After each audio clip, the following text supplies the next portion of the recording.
Bueno, vamos a iniciar y quisiera ver, hermanos, quiénes hicieron su tarea. La tarea que hay, hermano, no incluye en la calificación, sobre todo para los hermanos que ven la grabación. No es que sea obligatoria, eso pues para trabajar aquí en clase y que todos tengan pues más o menos una idea del por qué esto. Bueno, la consigna era investigar cuántas veces aparece la palabra, qué pichado dice ver. Sí, Karina también decía que sí, al menos un puntito para la calificación.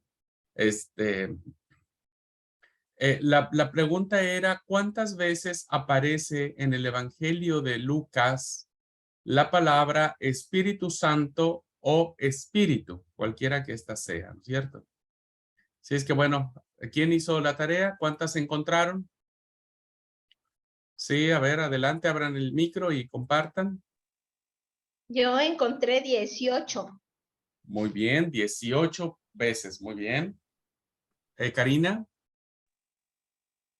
Yo encontré 34 veces.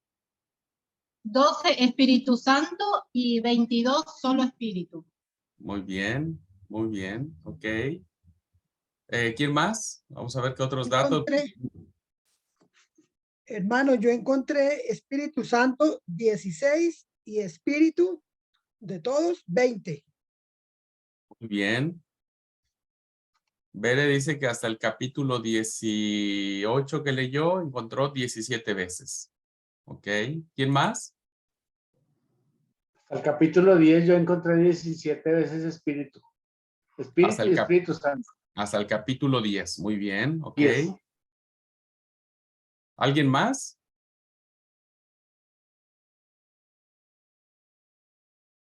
¿No? Bien. No importa, dependiendo mucho de cómo, de qué versión hayan elegido leer y dependiendo qué tan dormidos estaban, los números cambian entre uno y otro, ¿no? Pero, ¿qué es lo que quiero decir? Que finalmente, hermanos y hermanas, es un evangelio que, como les dije, está cargado del Espíritu Santo, del Espíritu. Es un evangelio donde el Espíritu está presente de una manera sorprendente. Ajá. Por eso es que muchas veces vamos a encontrar que hay autores que dicen que en la segunda obra de Lucas, que nosotros la conocemos como Hechos de los Apóstoles, tendrían que llamarse Actos del Espíritu Santo. Porque finalmente es Lucas quien establece la prioridad que tiene el Espíritu Santo en todo su evangelio. Y esto no es cosa menor. Este es a propósito, diríamos, ¿no? Que el evangelista nos lo plantea. Ahora lo voy a explicar más en clase. Bien, la segunda consigna era ¿cuántas veces encontramos el tema de las mujeres? ¿No? ¿Cuántas veces encontraron la palabra mujer, mujeres, un nombre de una mujer o que se tratara de una mujer?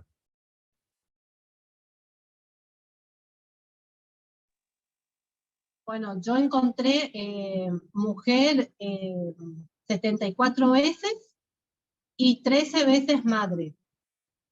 Ok. Interesante, 13 veces madre. Muy bien. ¿Y Puede haber más, pero me perdí. cuántas veces mujeres contaste, Karina? 74. 74. Muy bien. ¿Quién más? Bere dice que encontró, a ver, ¿cuánto encontró Bere? 126 veces hasta el capítulo 18. Yo encontré 116. 116. Muy bien. Sí, que todo lo que tenía que ver con el mundo de la mujer, ¿no? O sea, referencias en torno a la figura femenina. Muy bien, 116, 126. ¿Quién más? Hermano, yo 23, pero aparte de eso, hay unos textos que dicen mujeres que lloraban. Ahí no sé cuántas, pero dice mujeres que lloraban. Y en otra dice, y otras mujeres. Entonces, pero No sabemos cuántas, pero bueno, ahí logramos, ahí con una que contemos está bien, pero sí, no sabemos si eran 5, 10, 20, 50, 100. Ajá. Ok. Pero ya el hecho de que el evangelista lo haya hecho en términos plurales, habla de la significancia que tiene. Muy bien. ¿Qué más? ¿Alguien más?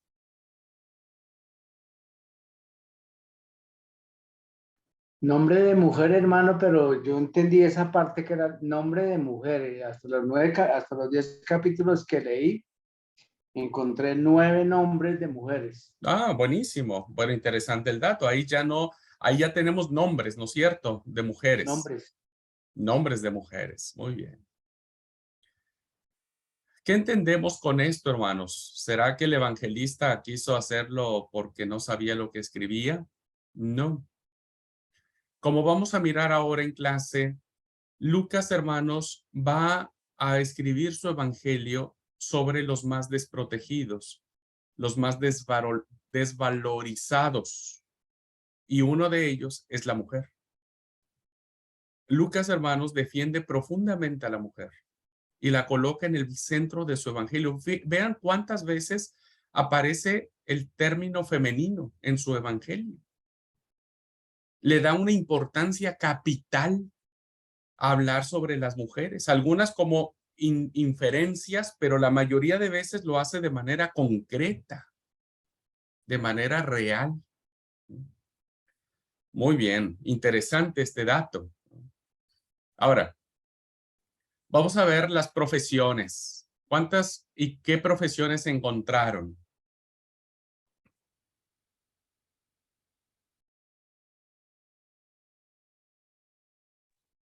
Trabajos, diríamos. Yo encontré algunos. A ver, Leti. Encontré pescadores, 1. Encontré sembrador, también 1. Y encontré cobradores de impuestos, 2. Y encontré intérpretes de la ley, 3.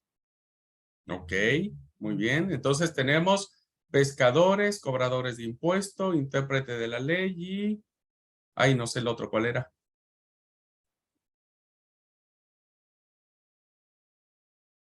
Bueno, yo conté... Cobrador de impuesto, intérpretes de la ley, sembrador, pescador. 4. Sembrador, muy bien, sembrador. Campesino, diríamos, ¿no?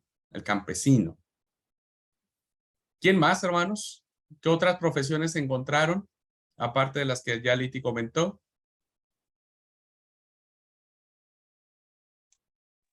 Hermano, Los por ejemplo, escribas.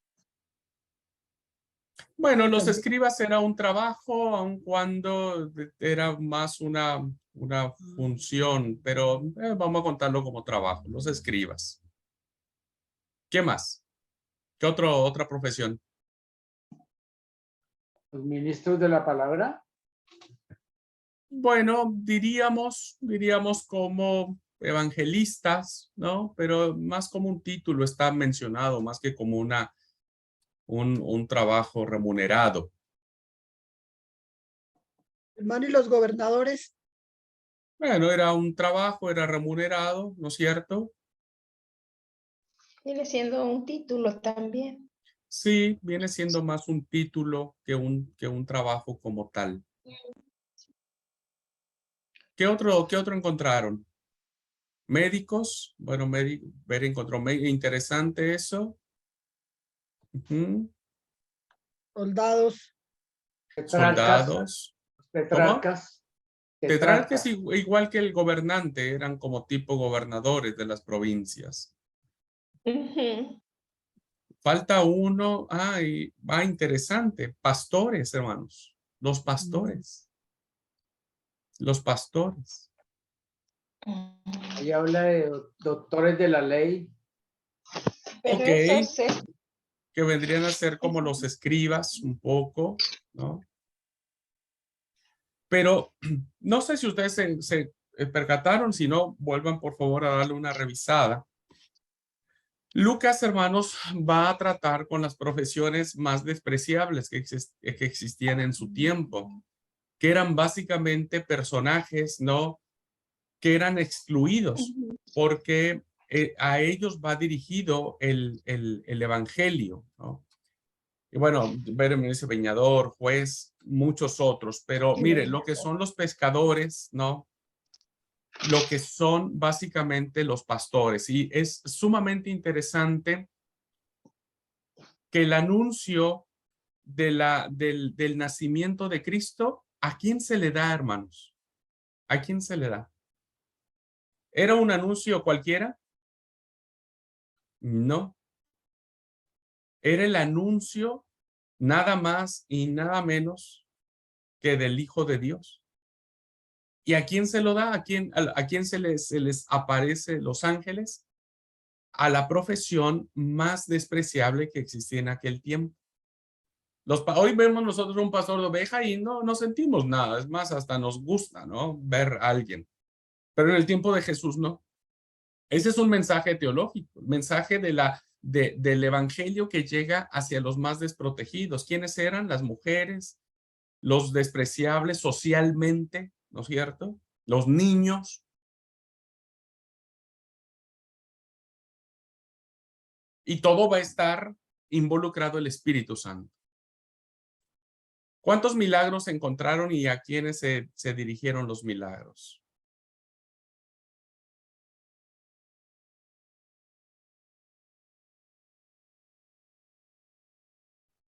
Yo encontré milagros a personas, a hombres, encontré 14. Ok. Muy bien, buenísimo. A hombres, milagros 14. 37 a enfermos, que era lo más despreciable, que entre ellos enfermos, endemoniados, dice Bere. Enfermos, endemoniados. A mujeres. A 3 mujeres. Yo incluyendo todos en global, 37. Okay. 37 milagros. Interesante esto, ¿vieron? El accionar de Jesús, el ministerio de Jesús, va en función siempre de la sanidad a los más desprotegidos. Y ahora entendemos por qué a un médico le es sumamente importante hablar de la sanidad. Porque es muy importante. Bueno, este ejercicio, es un ejercicio nada más, nos da cuenta, hermanos, hacia dónde Lucas va a dirigir su evangelio. Y lo vamos a ver ahora en clase. ¿Cuáles son estos rasgos fundamentales que no es que lo hacen diferente a los otros evangelios, pero sí lo hace único? Así como Marcos plantea la novedad del evangelio y Mateo plantea la grande catequesis judía, bueno, Lucas va a plantear muchas cosas. Vamos a la clase, vamos a ir paso por paso, vamos desmenuzándolo, ¿ok? Voy a compartir la pantalla. Y entonces vamos a anotar cuáles son los rasgos, cuáles son las características que hacen único, especial y maravilloso el Evangelio de Lucas. Vamos a ver varios. Primero, el orden. Como hemos dicho, ¿no? Lucas se propone redactar una narración de hechos de manera ordenada. Evidentemente, cuando él fue a los lugares, ¿no es cierto? A los lugares donde él se mueve, pues la gente le empezó a contar historias y todas ellas desordenadas, porque evidentemente lo plantearon en función de lo que ellos pues recordaban o querían o pensaban, ¿no?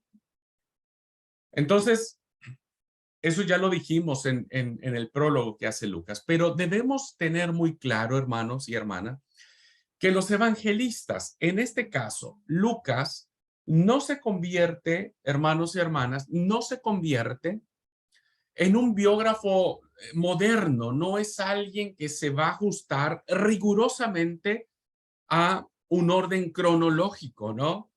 Día 1, día 2, día 3, sino que como muchas cosas, como muchas situaciones que aparecen en el texto sagrado, a veces el redactor se da la libertad de alterar ciertos acontecimientos o de plantear ciertos efectos de ciertas circunstancias para una verdad mayor. Y lo mismo pasa con Lucas, hermanos. Aunque tiene una rigurosidad histórica, porque bueno, es manifestada por los testigos oculares, debemos saber que Lucas no se sujeta a los aspectos geográficos y de tiempo que existen, ¿no? También él altera la narración, altera los hechos. Y como ejemplo, ¿no? Como ejemplo, ustedes van a ver que hay enseñanzas que Lucas narra en relación con la última etapa del Señor, pero no lo hace como Mateo, ¿no? Que lo sitúa dentro del ministerio en Galilea, sino lo va a hacer en Perea, que es otra localidad. Entonces, es muy probable, hermanos, que es porque haya sido repetido de manera insistente o porque tenga alguna otra función dentro de la teología o de la intención del autor, Lucas altere algunos datos, ¿no? Por eso les dije a ustedes, si él de manera simbólica, que no era, hermanos, era muy común en los tiempos poner nombres ficticios, diríamos, a las obras literarias. Si nosotros dijéramos que Teófilo no es histórico, sino que es simbólico, evidentemente a sus oyentes no les hubiera causado ningún asombro. Todo lo contrario. Ya en esencia el nombre Teófilo trae un simbolismo muy impresionante. Entonces, aunque Lucas va planteando cosas porque inicia en el nacimiento, luego la etapa de los primeros años de Jesús, etcétera. Ojo. Lucas no inicia realmente con el nacimiento de Jesús. Ojo con esto. Porque cronológicamente hablando, en la etapa del tiempo, Lucas inicia con el nacimiento de Juan el Bautista y le va a dedicar mucho tiempo, mucho tiempo a Juan el Bautista, cosa que no sucederá en los otros evangelios. Lucas sí. Tendrá una función teológica, no estamos ahora para analizarlo, pero tiene una función, una profundidad teológica porque Lucas va a presentar todo el nacimiento de Juan el Bautista con sus papás, la situación de la esterilidad, la función del nazareato. Esta historia de Lucas, hermanos, tiene un sabor profundamente sansonesco. No sé si dije bien, ¿no? Pero esta historia, hermanos, si ustedes la toman, la historia del nacimiento de Juan el Bautista, y la ponen ustedes en la historia que aparece en los jueces del nacimiento de Sansón, se van a dar cuenta que es casi igual. Hay un ángel que anuncia, hay ¿cómo se llama? Signos de eso, hay esterilidad de por medio, hay ciertas indicaciones en cuanto a la comida, ¿no? Porque Lucas es preciso en decirnos que comía Juan el Bautista, etcétera. Bueno, en fin, no sé por qué saqué el tema de Juan el Bautista. Porque nació primero, Lucas toma muy en serio el nacimiento de Juan el Bautista y desarrolla lo que él supo del nacimiento del Bautista, y después la va a empatar con el nacimiento de Jesús. Pero, bueno, insisto, no estoy en ese punto. Listo, si no voy a confundir. El orden que aparece en Lucas es maravilloso, lleva una prolijidad muy interesante, no tiene prisa Lucas como la tiene Marcos, así es que Lucas se va a detener muchas veces, va a explicar, será un artista de las palabras, ¿no? Como lo dice Ernesto Trencher. Segunda característica, el estilo. Hemos de decir, hermanos, que ya cuando leemos el prólogo del Evangelio, encontramos pues este griego muy clásico, ¿no? Que demuestra Lucas un gran dominio de la lengua literaria de su tiempo. Hay un saludo, hay una identificación a quien va dirigido el Evangelio. Esto lo vamos a ver mucho con las cartas paulinas. Pablo va a iniciar siempre las cartas al estilo de las cartas grecorromanas. Al estilo de las cartas grecorromanas. Y Lucas no va a ser la excepción. Y incluso lo va a hacer también en su segunda obra, ¿no? Cuando Hechos de los Apóstoles inicie también refiriéndose hacia quién va dirigido el libro. Vuelve a mencionar a Teófilo en Hechos de los Apóstoles. Bueno, el estilo es muy elegante, hermanos. Los estudiosos saben y entienden, quienes leen el griego, saben que es un griego muy, muy culto, muy bien armado, ¿no? La doble obra, tanto Lucas como Hechos de los Apóstoles, se escribe en el griego helenístico, que era la lengua común, la lengua franca del imperio, que les he dicho que se le conoce como el griego koiné, y que era el idioma predominante en todo el imperio grecorromano de la época. Vamos a ver historias maravillosas en Lucas, hermanos, maravillosas, maravillosas, ¿no? Lucas va a tener una soltura, va a tener la elegancia, economía de las palabras, con gráficas pinceladas que animan a la acción e imparten vivacidad a las narraciones. Y bueno, dos joyas de la literatura bíblica les encontramos en Lucas. Lucas se lleva el premio de la literatura, ¿no? Y dos de ellas tienen que ver con el hijo pródigo, hermosa parábola, muy bien armada, muy bien escrita. Tiene una historia que va creciendo, que va creciendo, que va creciendo. La historia de la parábola del buen samaritano es otra parábola que tiene gran profundidad teológica, histórica, social, religiosa. Wow, hay tantas cosas encerradas en la parábola del buen samaritano que ambas pertenecen a Lucas. Y hay otra historia más que es fascinante, sin olvidarnos la historia de la conversión de Zaqueo, que es maravillosísima, ¿no es cierto? Que es increíblemente linda, que es propia de él. Nadie más habla de Zaqueo más que Lucas. La otra historia que es fascinante en cuanto a su forma, cómo fue escrita, cómo la va llevando, insisto, la gran profundidad que tienes, la historia de los discípulos que van camino a Emaús, ¿no? Quienes lo hayan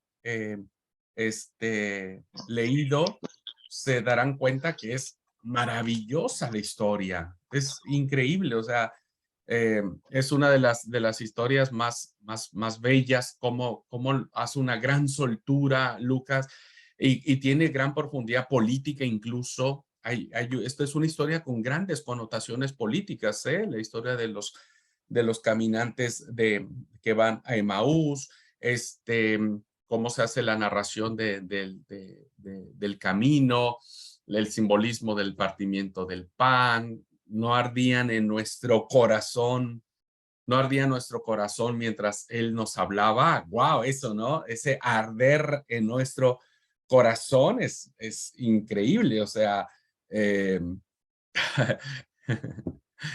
habla de un poder, habla de una experiencia viva. No ardía nuestro corazón mientras caminábamos con Él y escuchábamos las escrituras. O sea, ahí hay espíritu, hermanos, ahí hay espíritu, obvio que hay espíritu. Esa expresión, ¿no? Esa situación, hay espíritu. Bueno, yo podría hablar muchas cosas de todas estas historias de Lucas. Solamente las traigo a colación para decirles que el estilo que tiene Lucas es maravilloso al momento de redactar las enseñanzas de Jesús. Bien, tercera rasgo característico muy peculiar de Lucas tiene que ver con esto, hermanos. Lucas presenta una dualidad entre la ternura y la fuerza dramática que plantea en sus relatos.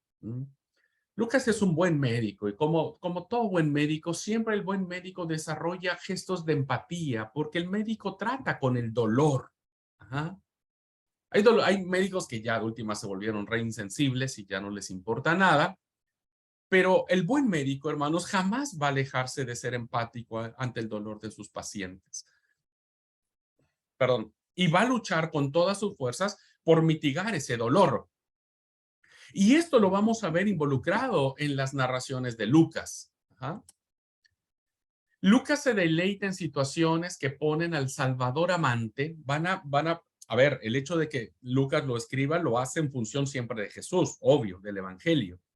Y los escritos lucanos van a transmitir una idea de un Jesús tan amante, tan tierno, tan compasivo, que cuando entra en contacto con hombres y mujeres necesitados de su ayuda, ya sea en la esfera física o en la esfera moral, Jesús siempre va a estar allí para sanar, para tocar, para abrazar, para tener contacto con el doliente, con el doliente. Y una de las maravillosas historias que retrata esta verdad que imprime la ternura y la fuerza, hermanos, es en el pasaje de la resucitación del hijo de la viuda de Naín. Maravilloso, hermanos. Esto es digno para predicar. Siempre cuando alguien quiera predicar sobre evangelio, bueno, las historias de Lucas, cómo las escribe, son maravillosas, son geniales. Aunque a veces también las tiene Mateo o las bebe de Marcos, ¿no? Pero la forma en que las escribe Lucas es diferente. Y esta historia, que es una historia muy linda, muy conmovedora, porque estamos ante la presencia, pues, de una mujer que está destrozada. No me quiero imaginar el dolor de esta mujer, que tenía una doble desgracia. Primero era viuda, ya había enterrado a su esposo y eso ya la hacía proscrita en la sociedad. Las viudas, hermanos, eran una carga para la sociedad, porque las mujeres dependían del hombre. Cuando el hombre moría, la viuda entraba en un estado social, económico, religioso, muy complicado. Y ahora nos encontramos con un segundo golpe a esta mujer, que no sabemos su nombre, solamente sabemos que vivía en una ciudad llamada Naín. Y bueno, ahora su único hijo se pierde, ¿no? Dice que cuando llegó cerca de la puerta de la ciudad, de aquí llevaban a enterrar a un difunto hijo único de su madre. La mujer está presente, ¿no? Y vean cómo ya esa narración ya nosotros nos ilustra claramente, ¿no? Que iba un féretro, iba a enterrar a un hijo único, era viuda, dice, la cual era viuda, y había con ella mucha gente de la ciudad. Hay gente que acompaña el dolor de la mujer, pero evidentemente no hay multitud que calme su dolor. Eso es interesante, ¿se dan cuenta? Lucas se encarga de decirnos que detrás de la mujer iba mucha gente, pero ninguna de ellas, por más multitud que haya sido, puede calmar el dolor, puede entender el dolor de la mujer. Y entonces en el versículo 13 dice, y cuando el Señor la vio, se compadeció de ella y le dijo, no llores. En un solo versículo, hermanos, vemos la ternura de Jesús, la ternura. Primero, nosotros vemos, yo ya voy a predicar casi ahora, perdón, vemos la ternura de Jesús siempre cuando Él mira a las personas. Eso es algo muy lindo de Lucas. Lucas, hermanos, es el que se encarga de hacer notar que Jesús siempre ve, siempre mira. Si no, lean la historia de Zaqueo y ustedes se van a dar cuenta las veces que se nombra la palabra mirar, y le vio y le miró. Es impresionante. Porque esto, hermanos, no es una retórica literaria, es una profundidad teológica expresado en palabras. Entonces, Lucas dice, y cuando la vio, Jesús siempre mira, siempre ve a las personas. Pero, ¿qué es lo que pasa cuando vemos a alguien que tiene de necesidad, hermanos? Nos pasa mucho, incluso a nosotros. O nos desviamos para no comprometernos o para no estar juntos, o nos unimos al dolor o nos unimos a ayudar. ¿Y qué es lo que hace Jesús, hermano? Dice, se compadeció. Esta expresión es maravillosa porque denota lo que existe en el corazón de Jesús. Jesús, hermanos, al igual que la multitud, se rompe con ella, ¿no? No es un Jesús distante, frío, calculador, manipulador, jamás, jamás, jamás, nunca. Jesús es alguien maravilloso que se compadece, que se quiebra con ella, ¿no? Y le dice, no llores. Pero cuando le dice no llores, hermanos, no es lo que nosotros a veces le decimos a la gente cuando pierde un ser querido. No llores, porque a veces pensamos que el que llora es un signo de falta de fe. Nunca debemos hacer eso cuando alguien sepulta a un ser querido. Deje que llore. Usted no llora o yo no lloro porque pues no es nada de nosotros el difunto. Entonces para nosotros es fácil decir no llores. Pero para quien sí lo es, el dolor es real. Y cuando Jesús le dice, no llores, no llores, no lo hace porque crea que la mujer es falta de fe o porque, qué sé yo, Jesús sabe que a lo mejor dentro de 5 años o 10 años la mujer lo va a superar y demás. No va por ahí. La expresión no llores va cerca de... Ay, hermano, yo creo que le voy a seguir porque si no voy a acabar predicando sobre este pasaje y no voy a acabar la clase. No, pero bueno, para cerrar la idea nada más. Se las dejo ahí para que ustedes prediquen en la iglesia. Tiene que ver con esa compasión. Lucas ya nos dijo que primero se quiebra con ella, ¿no?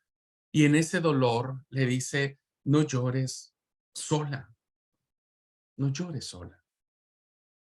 Yo estoy contigo. No llores sola. Esa es la actitud que uno debe tener cuando alguien pierde un... No llores solo. Lloramos juntos. Y aquí viene lo más dramático, por eso digo que no, le voy a seguir por si no voy a acabar predicando todo el pasaje, porque el versículo 14 dice, y acercándose, tocó el féretro. Tocó el féretro. O sea, a ver, hay dos cosas, porque dice el texto que una vez que lo toca, los que llevaban el féretro, ¿no? Se detuvieron. Tiene dos simbolismos cuando Jesús toca el féretro, el cajón, ¿no?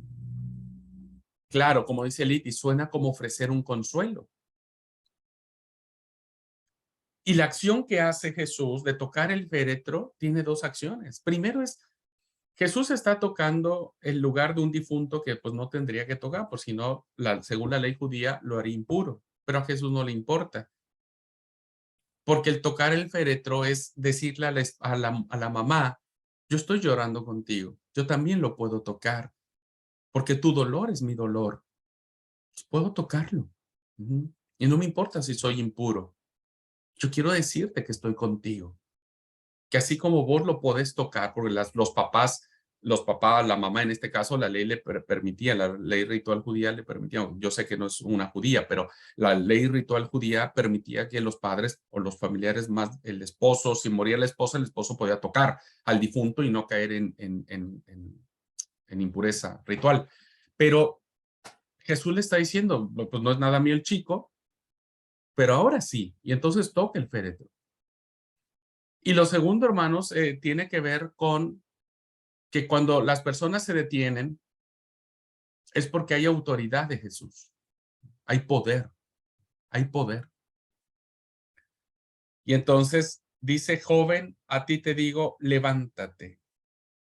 Y esta es una historia magistral que no solamente se tiene que centrar en el milagro de la derrota de la muerte en la vida de Jesús. Jesús derrota la muerte con su vida. Derrota la muerte, sino básicamente el entorno de compasión, de ternura, de llanto, de consuelo, de empatía que Jesús tiene, ¿no? Con todo esto. Y bueno, ahí dejo el ejemplo.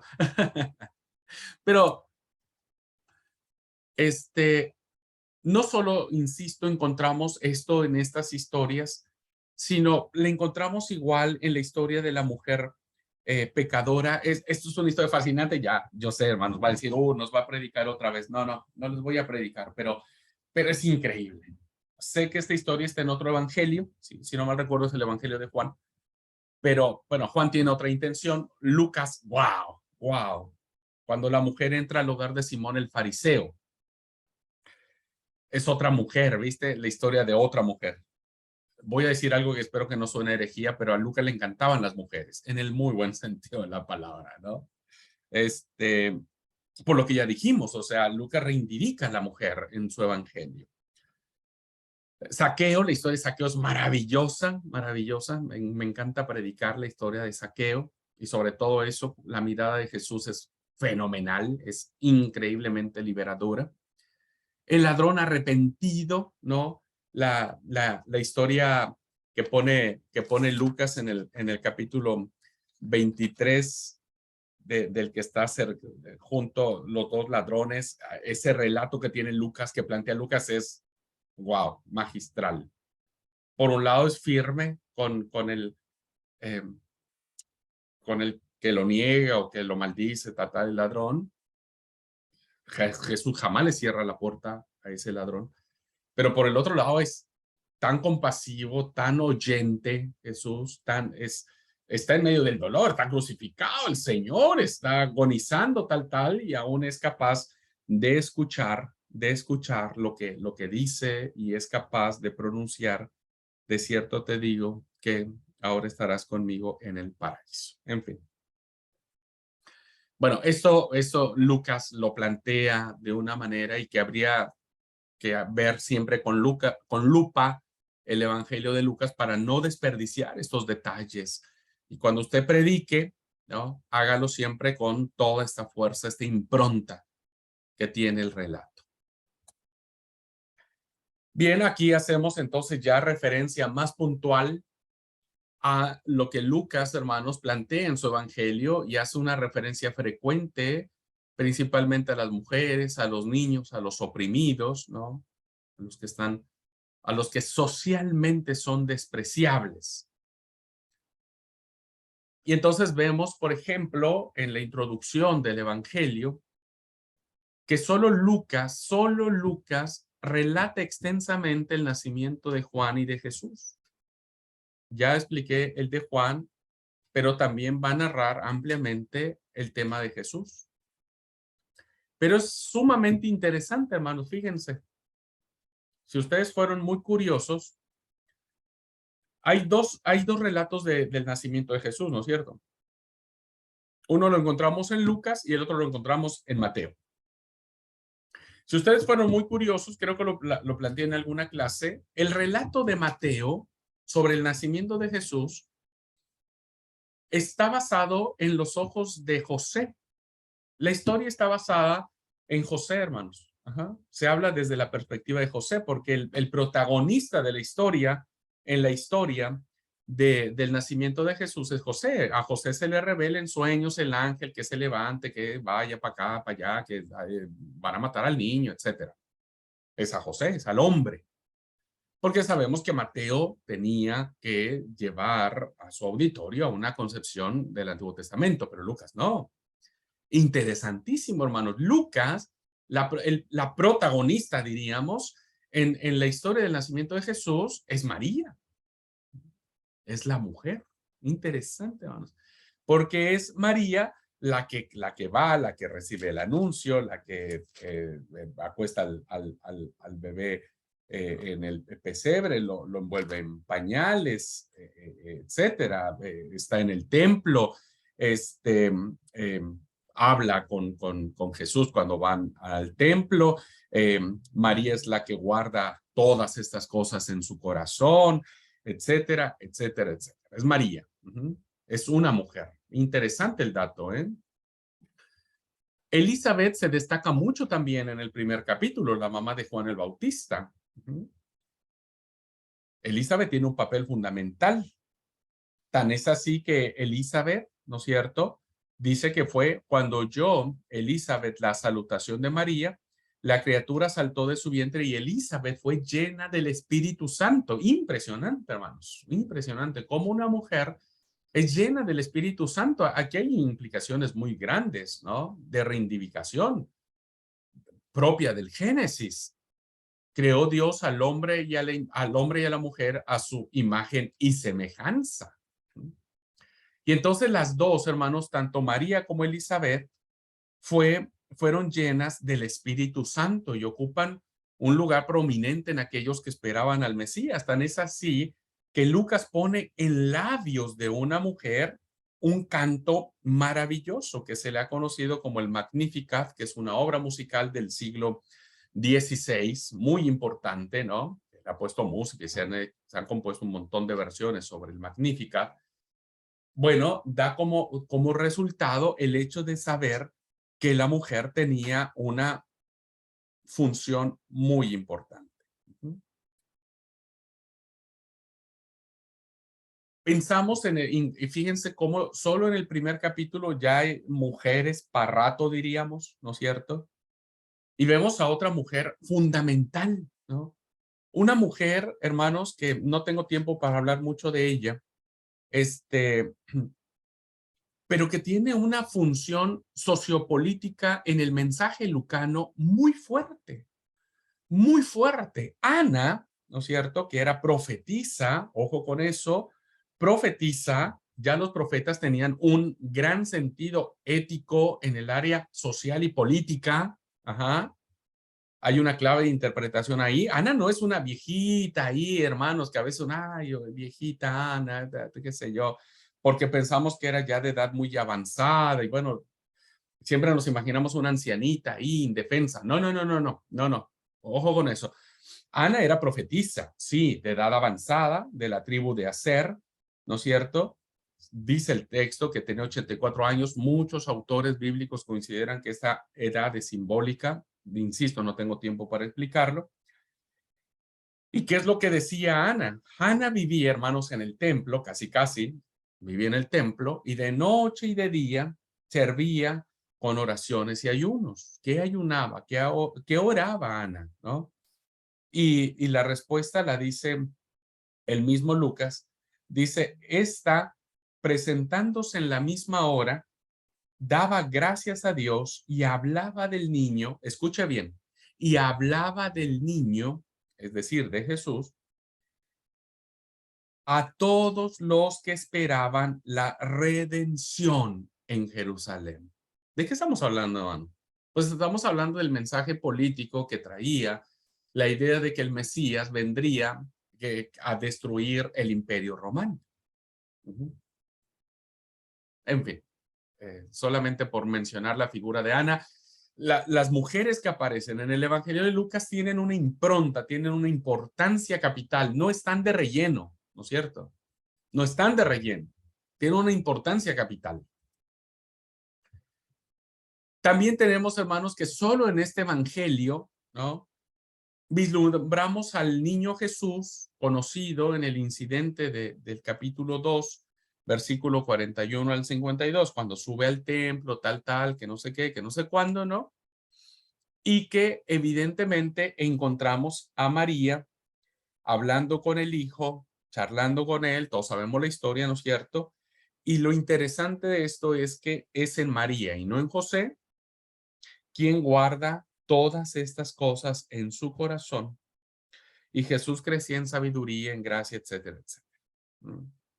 Más tarde, Lucas enfoca la luz de la revelación en un grupo de mujeres fieles que acompañaban al Señor, ¿no? Que acompañaban al Señor y le servían con sus bienes.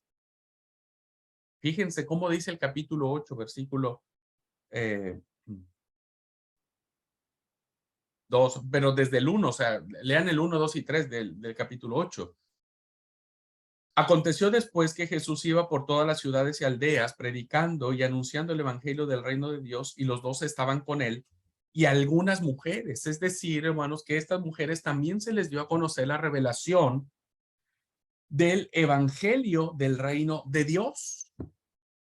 No solo a los 12, sino a las mujeres que seguían. También ellas también escucharon el secreto mesiánico, la revelación mesiánica de Jesús. Y dice, y algunas mujeres, no sabemos cuántas, enumera algunas, pero evidentemente tuvieron que haber sido muchas más, que habían sido sanadas de espíritus malos y de enfermedades. María, que se llamaba Magdalena, de la cual habían salido 7 demonios. Juana, mujer de Chuza, intendente de Herodes, es decir, alguien importante, ¿no? Susana y otras muchas que le servían de sus bienes. Entonces, a todas estas mujeres, a muchas, no sabemos cuántas, también se les reveló. Fíjense, los 12 sí, eran 12 hombres. Qué interesante este contraste, ¿eh? Interesante. Para los hombres eran 12, número limitado. Para las mujeres son muchas. Pueden ser 12, o pueden ser 24, o 36, o 50, mucho más que los 12 que aparecen. No sabríamos nada de las mujeres que lamentaron sobre Jesús en el camino a la cruz si no fuera porque Lucas nos lo plantea, hermanos. Esto no lo vemos en ningún otro evangelio, ¿no? Y entonces Lucas en el capítulo 23, 27 y 28 dice, y le seguía gran multitud del pueblo y de mujeres que lloraban y hacían lamentos por él. Y cuando Jesús, y algo interesante, hermoso, dice el versículo 28, pero Jesús, vuelto a ellas, les dijo, es alguien a quien Jesús les importa y les importa un montonal, ¿no? No habríamos visto esta escena de estas mujeres llorando, y el lloro de estas mujeres es genuino. Los 12 no están, ¿se dan cuenta? Los 12 no están en la crucifixión, pero sí están las muchas. Esto es fundamental en el mensaje de Jesús, ¿no? Bueno, gracias a Lucas vemos esta escena maravillosa que podríamos dibujarla increíblemente y pincelarla en nuestra imaginación como algo poderoso. Y finalmente, como un ejemplo que se refiere mucho a las mujeres en este evangelio, es que él es el único que se fija en las mujeres galileas que recibieron el hermoso testimonio de la resurrección. De la resurrección. Fueron las mujeres. El primer día de la semana, muy de mañana, vinieron al sepulcro trayendo las especies aromáticas que habían preparado y algunas otras mujeres con ellas, ¿no? Las mujeres desde Galilea, viajaron desde Galilea, dice el evangelio, y las mujeres que habían venido con él desde Galilea, siguieron también y vinieron al sepulcro y cómo fue puesto su cuerpo y vueltas, prepararon especies aromáticas, ungüentos, hicieron todo y fueron y son las mujeres, ¿no? Son las mujeres. Bueno. Voy a terminar aquí la clase, hermanos. Tengo todavía más para decir, pero bueno, lo vamos a dejar para la próxima clase. Pero bueno, la idea es preguntarles, ¿vamos bien hasta acá? ¿Se ha ido entendiendo? ¿Podemos ir vislumbrando la importancia, la belleza, todo lo que concierne a este maravilloso evangelio? Mi propósito es emocionarlos, hermanos, emocionarlos con la palabra, emocionarlos con el mensaje, que lo vivamos, que lo disfrutemos, que temblemos, que lloremos, que nos consolemos, qué sé yo, todo eso, ¿viste? Porque eso es lo que tiene poder. A ver, no tiene poder este libro no tiene poder, si no seríamos fetichistas nosotros. Además, mi Biblia ya está más maltratada que otra cosa, no tendría ya mucho poder. Lo que tiene poder es este efecto que produce esta palabra, ¿me entendés? Es ese efecto, eso es lo que cambia, eso es lo que transforma la vida del ser humano. Y eso es lo que yo les pido, hermanos, yo les suplico, levantémonos como una generación que proclamemos la palabra como ese signo de transformación, pero no por el libro en sí mismo, no porque si es de canto dorado, de piel o la tapa de piel de cuero, sino por el efecto que produce su palabra. Pero primero ese efecto tiene que pasar por nosotros, emocionarnos nosotros para después compartirlo. ¿Ok? Espero lograr eso y que esté logrando eso con ustedes. ¿Alguna pregunta, hermanos? ¿Alguna reacción? ¿Algún comentario que quieran hacer hasta aquí? ¿Algo nuevo que les haya parecido, que les sirva de la clase? Perdón porque A veces confundo la cátedra con la prédica, pero bueno, se presta el tema, ¿viste? Para esto. Pero bueno, ¿alguien gusta decir algo antes de cerrar la clase? Yo, hermano, Sí, Lucy. que sí nos emocionamos al ver cómo el apóstol Lucas lo ve desde su cosmovisión, nos los muestra para que también nos emocionemos. Creo que nuestro Dios, al mirar tan de cerca a Jesús y lo que Él hizo, y bueno, no hay duda de que el Evangelio viene como le sucedió a los que iban en el camino, ¿verdad? Con Él dice que su corazón ardía. Y Exacto. yo creo que sigue haciendo el mismo efecto. Nuestro corazón arde cuando escuchamos su palabra. Sí. Exacto, Luz. Exacto. Vos le diste la tecla porque me parece que plantear esta historia al final con esa frase es porque es lo que quiere Lucas hacer en sus oyentes. Que cuando empecemos a leer digamos, ahora entiendo por qué mi corazón arde, ¿no? Eso creo que eso es lo maravilloso. Gracias, Lucy. Bere dice, la verdad es que es muy hermoso, me encantó la redacción de Lucas, sí, él tiene una forma genia al poder leerlo de manera continua, es realmente una historia organizada que te lleva de principio a fin, insisto, tiene una función teológica, toda su narración, y hay muchos detalles que te permiten ir imaginando, casi viviendo la hermosa historia del Mesías. Sí, es Jesús, hermanos, es Jesús. Todavía me faltan algunas cosas más por entresacar, pero hasta ahora la verdad que es sumamente hermoso cómo Lucas plantea a Jesús. No es Lucas, es Jesús. Liti. Sí, es algo parecido como decía Lucy también, ¿no? Yo anoche terminé de leer el libro de Lucas y bueno, y me fui a descansar un tanto emocionada, ¿no?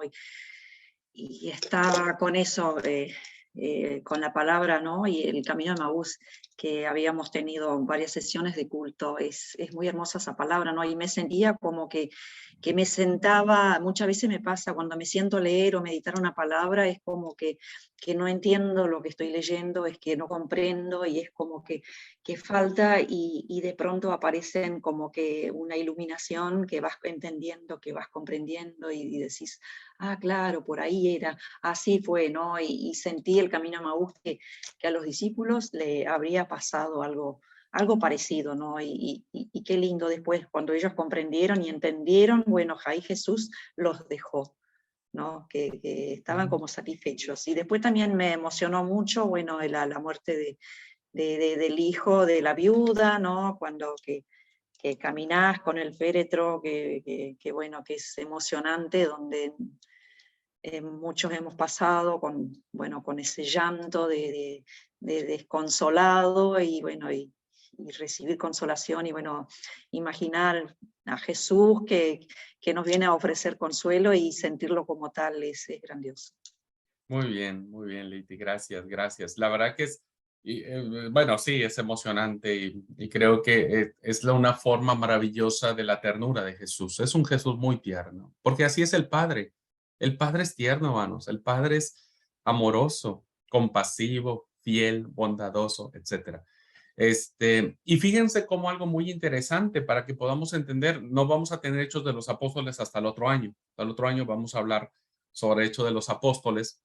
Pero fíjense cómo esta historia de Maús nos da la clave hermenéutica y exegética para entender, más hermenéutica para entender Hechos de los Apóstoles, porque fíjense la conexión que hay. Si no hay un corazón encendido por la presencia de Jesús, no puede tener la llenura del Espíritu Santo. Porque la llenura del Espíritu Santo, hermanos, viene cuando el corazón está abierto a Cristo. La llenura del Espíritu Santo viene cuando los corazones arden por Jesús. Entonces el Espíritu Santo llega, se posesiona y es ahí como inicia la historia de la iglesia. Karina. Sí, pastor, a mí la lectura de Lucas, me llamó la atención en Lucas 9, 30 al 32, en la transfiguración dice la transfiguración, que aparece Moisés y Elías. O sea, me quedé sin una interpretación de estos textos. Es una visión que tienen y esta es una narración que tiene un simbolismo. Por eso les decía que Lucas no es un historiador como tal, es un teólogo también, ¿cierto? Y bueno, no tenemos tiempo para hablar mucho sobre eso. Creo que tocamos un poco cuando se toca el tema del estado de los muertos. Hablé un poquitito sobre la transfiguración. Pero en el caso de Lucas, lo que está queriendo plantear es que, lo vamos a ver en la siguiente clase, Lucas va a presentar a Jesús como el Hijo de Dios. Lo hace Marcos, lo hace Mateo, lo va a hacer Lucas. Y esta narración de la transfiguración, que tiene un gran sentido teológico y no literal, porque si no, entonces diríamos que Moisés vive en el cielo y que vino y que Elías también, cuando tienen miles de años de que ya murieron. Esta narración tiene que ver con el simbolismo de que Moisés representa la ley. Recuerden, todo para el judío, hablar de Moisés es hablar de la ley, es hablar de la Torá. Y Elías representa el profetismo. Lo vimos en una clase. ¿Con qué cierra el último libro del Antiguo Testamento en nuestro canon? Malaquías. Malaquías dijimos que es el último libro. ¿Con qué cierra? Moisés y Elías. Con Moisés y Elías. Claro, porque todo el mensaje que tiene el Antiguo Testamento está centrado en la ley y en los profetas. Entonces, el hecho de que Jesús aparezca teniendo la ley y los profetas y que se escuche la voz del cielo que establezca que solamente Jesús es el Hijo de Dios, lo hace superior a cualquier profeta, por más Elías que sea, y lo hace mayor a la ley. Jesús es mucho más que eso. Por eso es la narración de la transfiguración, ¿no? Y de ahí en fuera, bueno, hay muchas otras explicaciones porque habría que ir versículo por versículo, pero solamente para decirte, no es que hayan aparecido físicamente y no es porque realmente vengan, sino entonces estaríamos en un problemón muy, muy grave. Más bien es el simbolismo que encierra estos dos personajes. ¿Sí, Lucy? A mí algo que tocó mi corazón fuerte, todo lo que el libro de Lucas, la narrativa de él es como nos las muestra, como lo decíamos al principio, arde tu corazón al vivirlo de nuevo, de experimentar, pero veo, me emocionó más cuando en el último capítulo de él, donde habla de que no se quedó todo ahí, sino que dice que cuando Jesús asciende a los cielos, dice que ellos después se reunían y seguían ellos adorando, alabando, juntos en comunión, en todo. No se terminó la narración ahí, no queda nada más la narración de cualquier evangelio, de cualquier libro. La vida sigue. Jesús sigue dándonos a nosotros, sus hijos, ese vivir de seguir adorando, alabando, conociendo a Dios personalmente. El Espíritu Santo que está en nosotros nos hace que podamos vivir esas nuevas experiencias. Tal vez nosotros no escribimos, ¿verdad? Como lo hicieron los apóstoles, pero si nos tocara escribir algo para darlo a conocer a alguien, tendríamos mucho que decir porque Dios ha hecho muchas cosas en nosotros. Sigue el Señor obrando en la vida de sus hijos. Y bueno, creo que eso nos sigue emocionando para que el Señor siga hablando a nuestro corazón, y lo podemos ver en estas narrativas que da Lucas, pero también los demás discípulos. Gracias, Lucy, gracias. Has dado una clave hermenéutica muy interesante porque la historia no termina en Lucas. Evidentemente esta actitud de alabanza y de adoración siempre, porque eso es lo que dice el texto, y estaban siempre en el templo. O sea, no, decir siempre significa que llevaron su cama al templo y dormían ahí día y noche.